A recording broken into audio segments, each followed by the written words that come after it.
Halo Sobat Sehat semua, Assalamualaikum warahmatullahi wabarakatuh. Salam jumpa kembali dengan saya Sugito di channel Berbagi Sehat, channel edukasi dan motivasi seputar asam lambung, GERD, anxiety, psikosomatis. Berdasarkan pengalaman saya sebagai orang yang pernah mengalami gangguan asam lambung, GERD, anxiety, psikosomatis. Harapan saya khususnya kepada teman-teman yang masih dalam penderitaan asam lambung, GERD, anxiety, psikosomatis, setelah menonton video ini akan dapat tersugesti dan termotivasi untuk dapat cepat sembuh. Saya bisa sembuh, insya Allah teman-teman pasti juga bisa sembuh. Badai pasti berlalu. Baiklah teman-teman, pada kesempatan kali ini saya akan berbagi seputar asam lambung, GERD, anxiety, psikosomatis dengan topik kecemasan berlebih akan pulih dengan melakukan hal ini.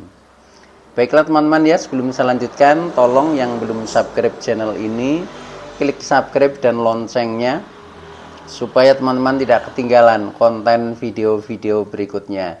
Dan jika suka, klik like, selalu bagikan ke sosial media teman-teman. Semoga bermanfaat buat kita semua.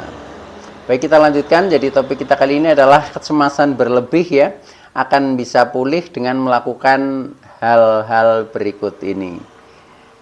Teman-teman semua, perlu kita sadari bahwa penderitaan asam lambung, GERD, anxiety, psikosomatis yang disebabkan oleh multifaktor ya, baik itu faktor fisik maupun faktor psikis, dengan sensasi yang sangat beragam ya, mulai dari ujung rambut sampai dengan ujung kaki yang sering kita kenal sebagai 1001 rasa sensasi, memang sungguh luar biasa ya, sungguh dahsyat dan perlu kita tangani dengan bijak agar penderitaan asam lambung, GERD, anxiety, psikosomatis dapat cepat membaik hingga sembuh total.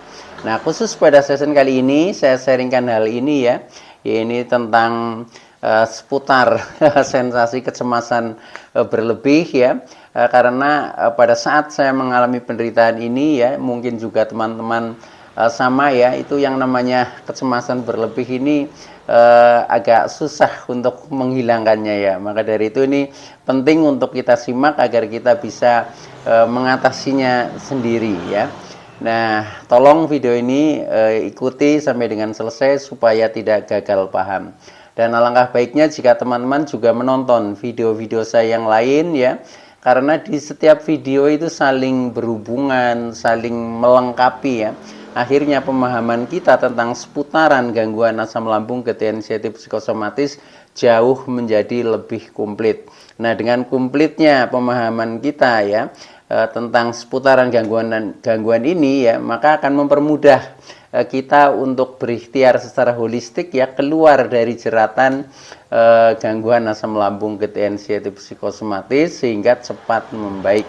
Nah, baik teman-teman ya, langsung saja kepada poin kita ya, yaitu tentang kecemasan berlebih ya. Kecemasan berlebih itu sering kita rasakan ya, bahkan kadang datang tiba-tiba ya, kadang juga melekat, kita selalu merasakan cemas ketika memang kondisi kita belum membaik ya, belum membaik atau istilahnya belum pulih lah seperti itu.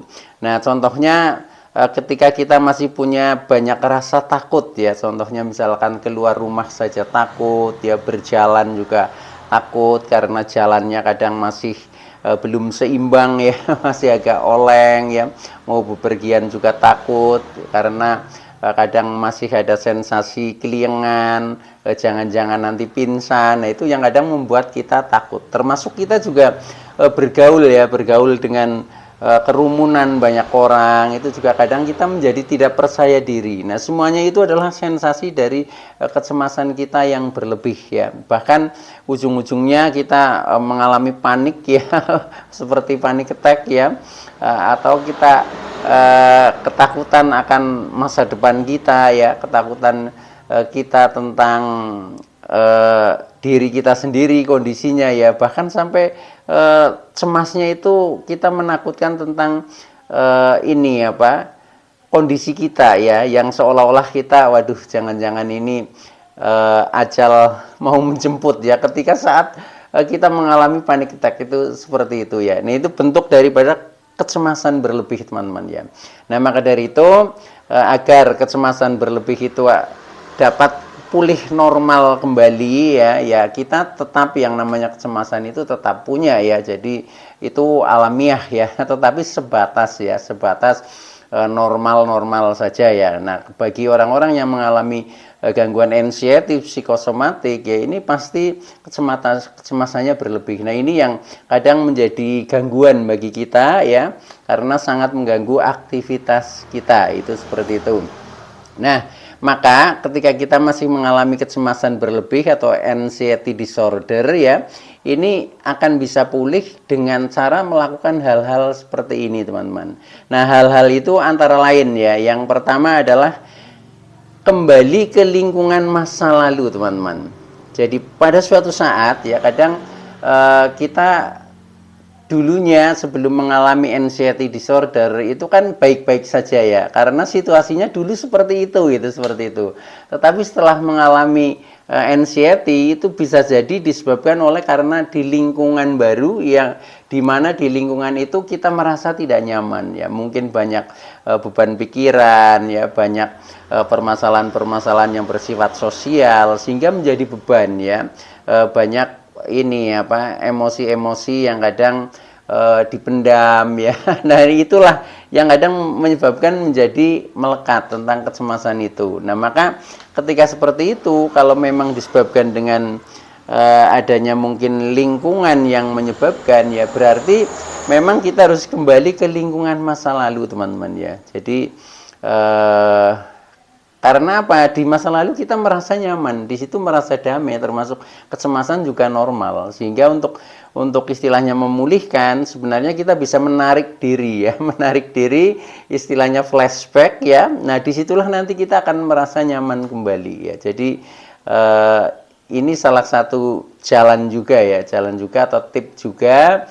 Nah, buat teman-teman yang masih mengalami istilahnya kecemasan berlebih ya, itu cobalah ya kembali ke masa lalu, yaitu tentang contohnya kegiatan-kegiatan masa lalu ya yang membuat kita nyaman. Nah, itu lakukan kembali ya. Katakanlah dulu hobinya apa, nah kita kembali dulu ke situ ya, sehingga nanti akan merasa seperti kenyamanan masa lalu ya. Nah, akhirnya kecemasan yang sekarang muncul itu akan terkikis. Nah, akhirnya kita menjadi pulih kembali. Intinya seperti itu. Jadi kembali ke masa lalu itu jangan diartikan secara geografis ya, tetapi secara pola ya, pola kehidupan kita itu seperti itu. Nah, itu yang pertama ya. Jadi kembali ke lingkungan masa lalu. Nah, kemudian yang kedua, untuk mengurangi kecemasan berlebih kita ya, kita sering mendengarkan motivator, teman-teman. Jadi pada umumnya ketika kita mengalami kecemasan itu pasti berawal dari ketakutan ya. Ketakutan, kekhawatiran, was-was, entah itu tentang ketakutan tentang kesehatan kita, entah itu ketakutan tentang permasalahan kita yang belum terselesaikan, ketakutan dengan tekanan-tekanan hidup yang membuat batin kita menjadi tidak merdeka dan seterusnya ya. Nah, itu ini istilahnya membuat kita menjadi semakin merasa berat hidup ini. Nah, dengan seperti itu maka kita sebenarnya butuh motivator ya. Maka dengan kita sering mendengarkan motivator ya, khususnya motivator-motivator yang memang berhubungan dengan gangguan kita ya, sehingga kita nanti sedikit demi sedikit akan termotivasi sehingga jiwa kita menjadi bangkit ya. Kita menjadi punya semangat kembali ya, kita punya keberanian kembali, kita bisa berpikir lebih jernih. Nah, akhirnya kecemasan yang tadinya melekat itu akan berubah sedikit demi sedikit menjadi membaik. Nah, itu maka dari itu buat teman-teman harus sering istilahnya sharing lah ya, sharing, mendengarkan motivator, atau sering istilahnya bersosialisasi, mungkin dengan tetangga, mungkin dengan teman ya. Nah, disitulah kita akan bisa melepaskan pendaman-pendaman emosi, melepaskan perasaan-perasaan yang menjadi unek-uneknya itu bisa tercurahkan, itu ternyata bisa menjadi lebih plong. Nah, disitulah ketika kita bisa merasakan menjadi lebih plong, ini salah satu manfaat juga ya. Maka intinya ya, kita harus banyak istilahnya mendengar motivator atau mungkin sharing dengan orang-orang sekitar kita ya. termasuk kita banyak bersosialisasi dengan siapa saja di mana saja ya. Jadi di setiap momen lah ya, itu kita jangan berdiam diri, tapi lakukan banyak sosialisasi. Itu insya Allah juga akan mengurangi kecemasan. Itu seperti itu. Minimal kecemasan itu tidak menjadi selalu hadir ya, karena kecemasan itu mudah hadir pada saat kita bengong ya, pada saat kita bengong, pada saat kita istilahnya tidak ada suatu kegiatan. Nah biasanya saat itu kita melamun, nah kemudian pikiran mengembara ke hal-hal entah itu yang sifatnya masa lalu atau masa datang, yang ujung-ujungnya membuat kita menjadi semakin cemas. Nah itu, maka dari itu lakukan saja itu ya, tip yang kedua ini, yaitu banyak bersosialisasi dan banyak mendengar motivator. Itu insya Allah nanti secara mental kita juga akan menjadi jauh lebih kuat. Nah baik, itu yang kedua ya. Nah kemudian yang ketiga ya, untuk mengurangi kecemasan berlebih kita, yaitu bisa kita menghindari atau hindari berita-berita negatif ya, atau berita-berita yang menakutkan. Nah biasanya pada saat kita mengalami gangguan ini, begitu ada berita yang menakutkan, kita mendengar saja itu tubuh kadang langsung bereaksi ya, menjadi lemes, menjadi pusing-pusing, menjadi ngos-ngosan ya. Nah itu reaksinya seperti itu ya. Maka dari itu ya usahakan saja, nah itu harus kita hindari. Jadi entah itu berita yang sifatnya didengar, entah itu yang sifatnya dilihat ya, atau mungkin disentuh, dirasakan, itu usahakan hindari. Jadi kita memang harus pilih-pilih ya, pilih-pilih istilahnya. Kalau berita ya berita apa yang layak buat kita mengingat karena kita masih punya anxiety, misalkan seperti itu. Nah itu harus ini menjadi pertimbangan bagi kita ya, jangan semua informasi nah kita ikuti, nah akhirnya ujung-ujungnya kita menjadi tambah cemas. Itu seperti itu. Nah itu yang ketiga ya teman-teman. Nah kemudian yang keempat yang keempat yaitu lakukan kegiatan yang menyenangkan ya, contohnya kegiatan-kegiatan hobi. Pokoknya yang membuat kita happy lah. Yang membuat kita happy itu apa? Itu seperti itu ya. Jadi tidak harus yang bersifat hobi, tetapi yang penting membuat kita happy. Nah membuat kita happy itu contohnya ya, indikasinya kita itu bisa tersenyum, bisa tertawa ya. Nah ini lakukan saja ketika hal itu memang bisa membuat kita menjadi rileks, menjadi asik ya. Akhirnya kita larut dalam kebahagiaan. Ketika kita bisa merasakan kebahagiaan ya, hati kita bisa merasa happy. Nah itu yang harus kita pupuk ya, kita pupuk itu seperti itu. Nah ini juga setiap orang biasanya berbeda-beda ya, berbeda-beda dan jalannya sendiri-sendiri. Tetapi ya silahkanlah, pokoknya apa saja yang membuat senang, membuat happy ya, membuat bahagia, lanjutkan. Itu nanti kita menjadi semakin merasa nyaman. Nah, akhirnya kecemasan berlebih pun itu akan terkikis ya, bahkan akan menghilang dengan sendirinya gitu. Nah itu tip yang keempat. Nah kemudian yang kelima ya, itu usahakan kita itu jangan mengeluh teman-teman, tapi bersyukurlah. Nah ini jadi biasanya kecemasan itu juga dipicu karena segala sesuatu yang menurut kita itu nggak enak ya, menurut kita itu nggak nyaman. Nah akhirnya kita munculnya keluhan ya, munculnya keluhan.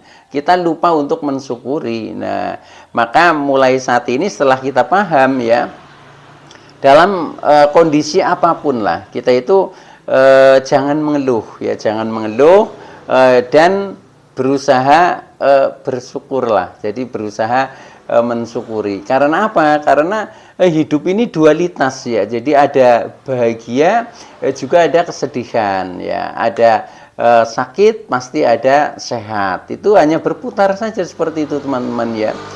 Jadi semuanya itu harus dialami ya. Kalau kita bisa istilahnya tidak mengeluh, nanti semuanya itu hanya akan lewat dan berputar, itu seperti itu ya. Jadi akhirnya kita menjadi tidak cemas lagi dengan kondisi-kondisi yang katakanlah menurut kita itu nggak nyaman ya. Ketika kita tidak mengeluh ya, bahkan kita syukuri ya, mungkin ini sebagai bentuk katakanlah pembelajaran atau ujian, maka nanti itu akan menjadi hikmah yang luar biasa, itu seperti itu. Jadi intinya kita memang harus bisa menjadi menerima dalam kondisi apapun ya. Jadi kalau orang Jawa bilang itu sumeleh nrimo ing pandum, itu seperti itu teman-teman.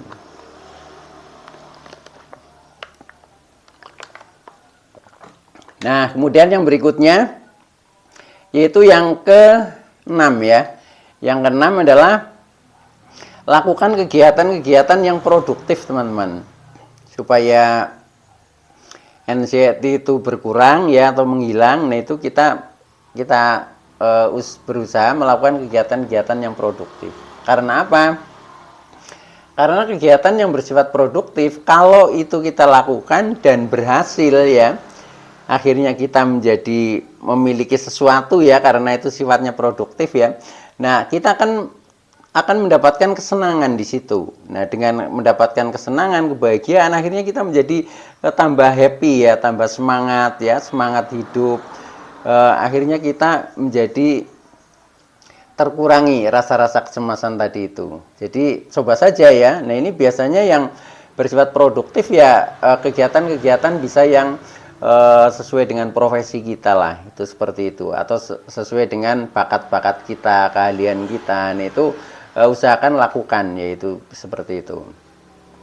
Nah, kemudian yang ke-7 yaitu lakukan kegiatan keluar rumah, teman-teman. Nah, keluar rumah ini bisa istilahnya kita melakukan istilahnya mungkin ya katakanlah bersahabat dengan alam lah ya, bisa misalkan berkebun ya, atau mungkin bisa kita pergi ke sawah, mungkin ke hutan, mungkin ke gunung, mungkin ke pantai ya, sesuai dengan geografis teman-teman.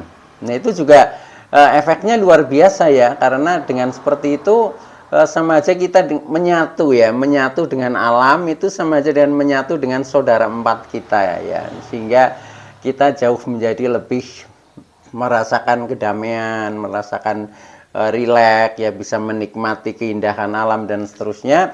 Nah, itu akhirnya kita juga akan mendapatkan kebahagiaan ya. Pokoknya yang bisa mengusir katakanlah kecemasan ketika kita bisa menemukan kebahagiaan atau kita bisa merasakan happy lah, seperti itu. Nah, itu ya, caranya kita sering keluar rumah untuk bersahabat dengan alam, contohnya begitu. Nah, kemudian yang terakhir yaitu